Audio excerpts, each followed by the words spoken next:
This is our 280 SL that we've been working on, and I'm going to do a video today on the difference between welding and using panel bond adhesive. We're going to use a mixture of both to repair this section here. Okay, so we've made up a strut across here that we're going to weld in because that's structural, but here we're going to use panel bond adhesive because it's all very close to the wires here. We don't particularly want to use a welder. It's very thin steel, so we don't want to warp it. So we're going to use a mixture of the 3M panel bond adhesive and welding to fix this. Now, I'm no expert on panel bond adhesive by any stretch of the imagination, but sometimes that's a good thing because I'll be doing this from the perspective of somebody who's never done it before. So the first thing is, this is the actual adhesive here. It's called 8115, and I have to tell you that in the UK where we live, this is expensive. You pay 40 to 50 pounds for this epoxy adhesive. The other thing you'll need to be aware of if you're planning on using this 3M panel bond is you'll need a special gun to extract the adhesive because it comes out in a 2-to-1 ratio, and so you can't just go along to your cheap and cheerful hardware store and buy a standard extractor gun. Now, these guns here are exceptionally expensive, and if you had to guess how much that gun was, I imagine there's very few people in the industry that would be able to guess how much that costs there. £250. That's right, £250 for the gun. Now, I actually went ahead and bought another gun from 3M as well because I was just astounded. This one came from eBay. I didn't pay £250, I think I paid about £60 for it. I did buy this gun here, new, from America, and this is the other style of gun that 3M sell, okay? So this is about £72 on Amazon. I will put links at the end of the video to where I got these things from. This one here is about £250. Now, the difference between the two of them is the gearing and the use. I think if you were doing an awful lot of panel bonding, you'd probably want to use one of these here. This has got gearing inside, and the adhesive comes out much easier than using one of these, I'm told.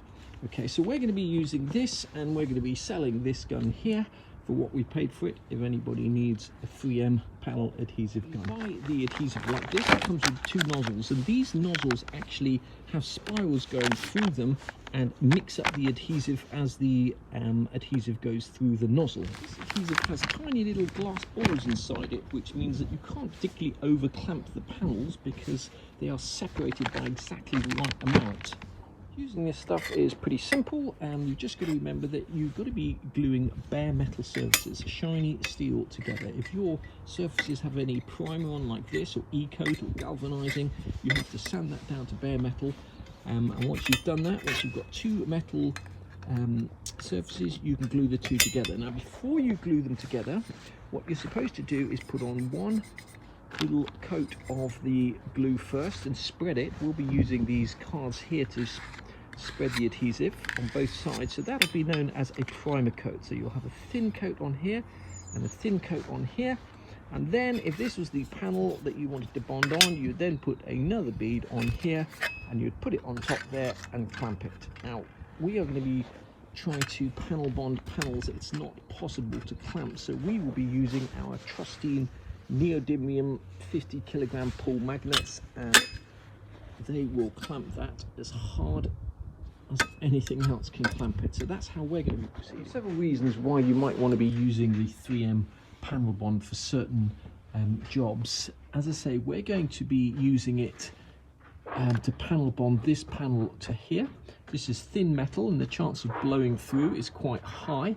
The chance of damaging these wires is also quite high, and the chance of warping these thin metal panels is also very high. So in that context, the 3M panel bond does really well.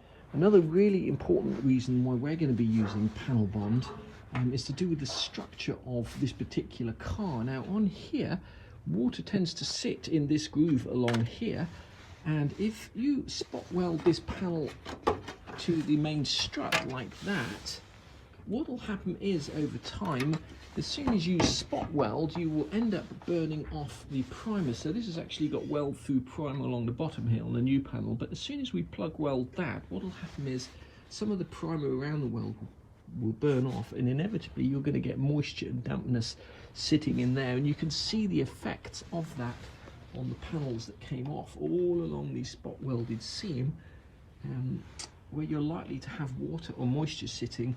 Over time that will rust away. So anywhere where we have on the lower seams, like along here, and on the inner wheel arch section along the bottom, we're actually going to be using the panel bond to join the panels and to seal it, and that will do away with any risk of getting moisture in those seams. We want to make this support strut as OEM as possible, and there are 2 drain holes either side with rubber bungs in, so we're going to use a set of step-up drills to drill that hole out, and we've used the old template basically to get the right size.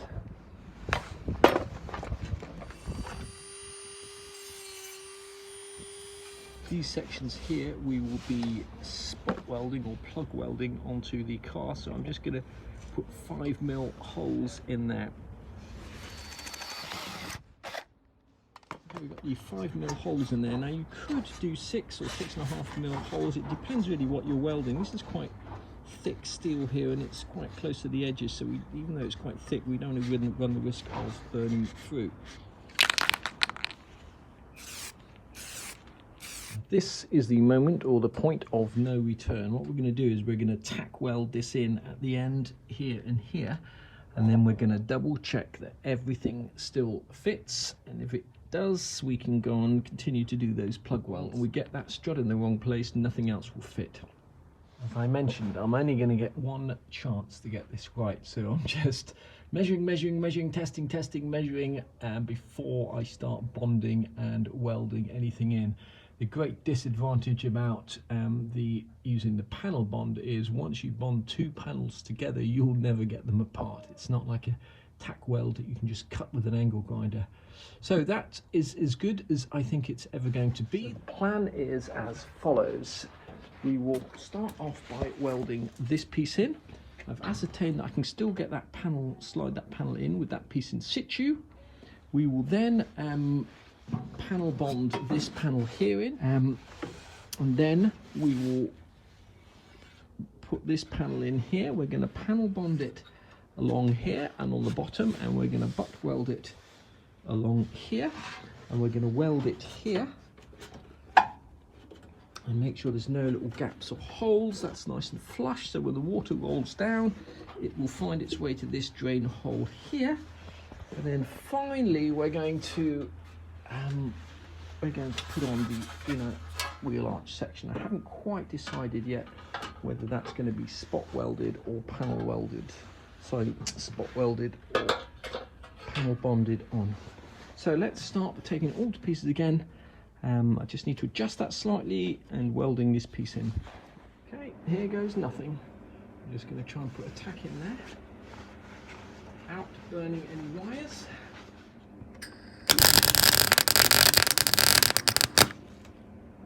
I've got one tack in there, albeit a not particularly good one, and the next I'm going to try and get a tack in here. And I'm going to keep the welder settings on the same setting which we've got.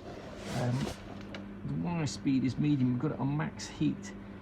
Just keeping it on the same settings. There is a risk of blowing through, but what I've done is I have put a magnet with a copper strip behind here just to take away some of the heat. So we'll see how that goes. So I'm going to use a spot weld nozzle here that'll allow me to just push on that and hopefully just fill in that little hole.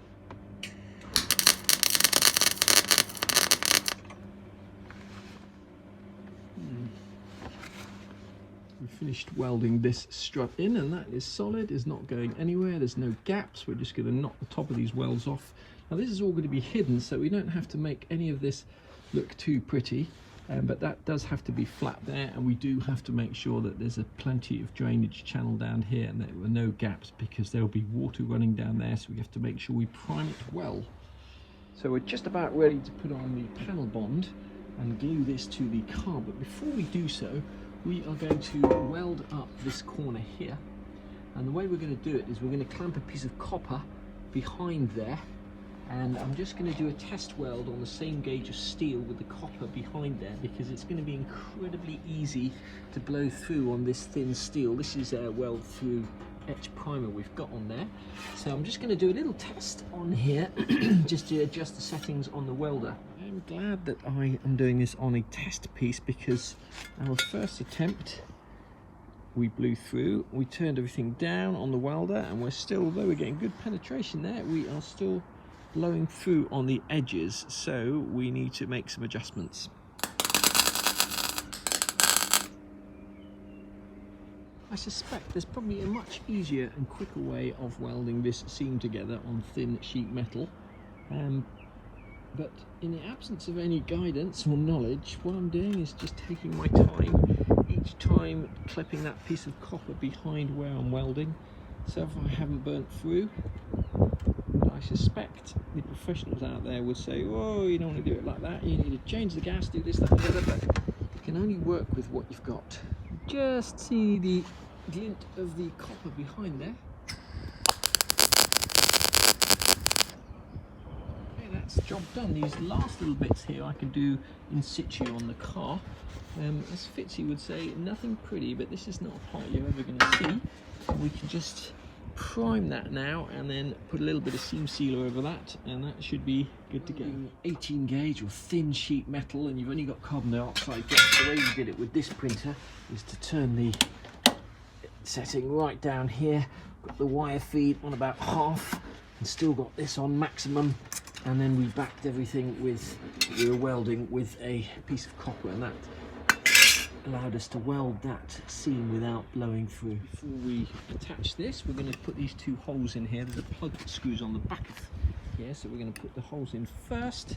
There is that indentation there. I don't think that particularly matters. This is the manky piece of metal that came out, and this is that hole there is where the battery earth cable goes through, so we just mark that up. We need to put one more hole in, and then I think we're ready to fit that. I had hoped to get this panel in today, but it occurs to me that it's much easier to spray it silver first. Same with this piece here and the battery brackets, rather than when it's in situ. So we've just done that, and then we'll be ready to glue that panel in there tomorrow. And we've test fitted all the battery tray and everything else to make sure that works, which is good.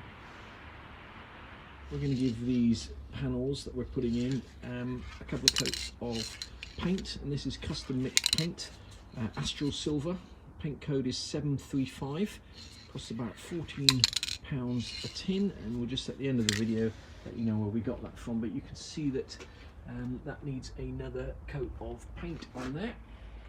Painted all the parts, they're all drying out, so let's get panel bonding. Never used this stuff before, so I'm intrigued to know how it works. And give all the surfaces that we're bonding a wipe down with this stuff here, which is basically panel wipe, and that'll get rid of any grease or anything, give us the best possible surface for gluing. Next up, we're just going to put the adhesive in the gun. Take that off first, make sure we get it in the right way round. The big one is at the top, then you put the top over the nozzle and screw that down.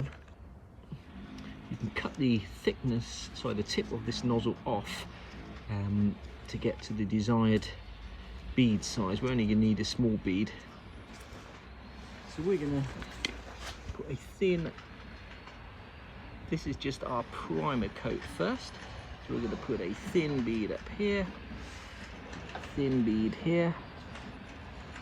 So say this is just a primer coat to start off with.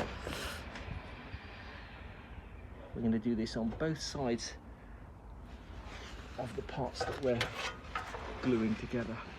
It comes out really easily with this gun. Okay, now we've got that bead on, and we're just going to use one of these plastic cards to spread a thin coat everywhere where we're going to be gluing. You can also use a seam sealer brush for this.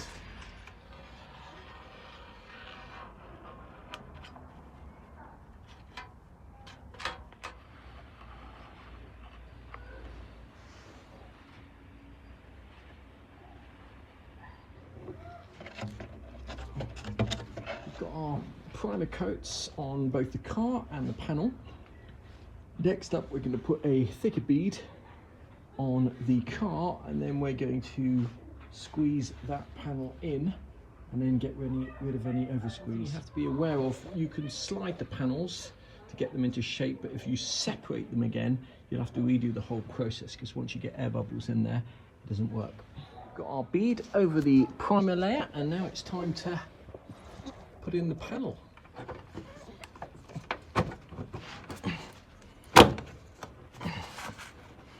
Okay. Now then, let's get these magnets on here. So strong, these magnets. Luckily we've got plenty of them. Okay, we've got magnets holding these in place. Now we're just going to put the panel in, because this is actually going to push this in place really, really tightly. Careful, that new magnet.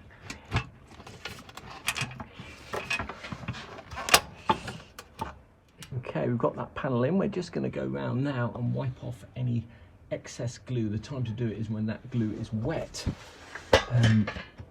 because it's easy to work with, and then we'll come back at a later date and just glue in that side inner arch.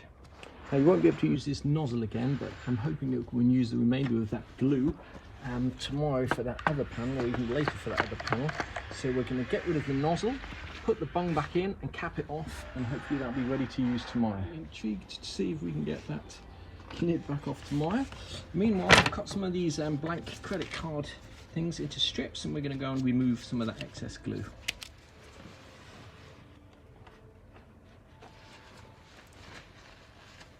What you want is you want a squeeze out from the joints, because it's that squeeze out that provides the waterproof seal.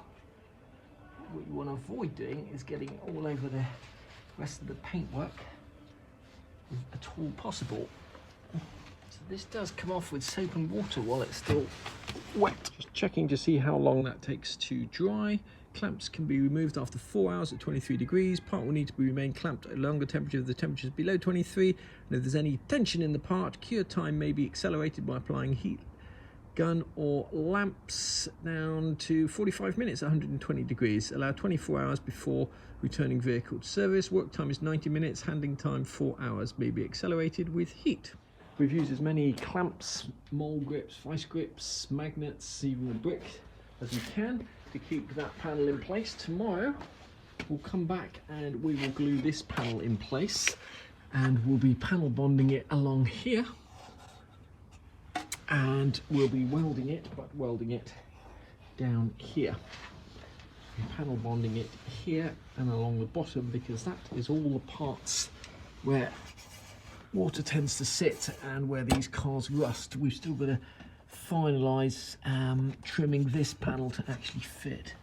I'm going to leave this video here. We got our panel bond adhesive from eBay. I think we paid about £40 for it. There's some new here for £45. As I mentioned, it's not cheap, but you can pay considerably more than that for it. You can also get nozzles if you want. And once again, if you live in America, this stuff is substantially cheaper. You can get yourself a panel bond adhesive gun from Amazon for £61.19. We didn't use this particular gun, but we bought one just to see what the difference was. We got the self-etch weld through primer from these guys, built Hamber in the UK, and I have to say it works really well. Didn't have any problems at all welding through that. At the same time, we got a tin of seam sealer from them. Not cheap, but you do need it if you're doing any panel welding. We got our paint mixed up at Car Paint Warehouse. One of these rattle cans here cost us £14. It says £19.55, but we did actually pay less than that for it.